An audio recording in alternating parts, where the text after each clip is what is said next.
जी अस्सलाम वालेकुम वरहमतुल्लाह जी। ये देखें जी, ये अपना हाजी साहब, ये आज मेरी फ़ीमेल ने ये तकरीबन 7 बच्चे दिए हैं, ठीक है, एक फ़ीमेल ने।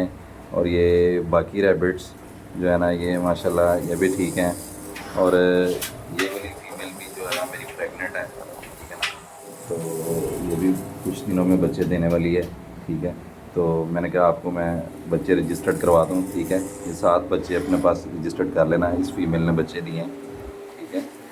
तो और बाकी लोग भी जो है ना वो जेमी रैबिट फार्मिंग के साथ जुड़े, ठीक है। तो माशाल्लाह जी, मैंने कहा आपको मैं बच्चे रजिस्टर्ड करवा दूँ, इसलिए मैंने ये आज सुबह वीडियो बनाई है।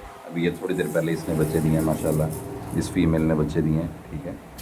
तो बाकी इंशाल्लाह फिर मैं वीडियोस बना के भेजता रहूँगा, ठीक है जी।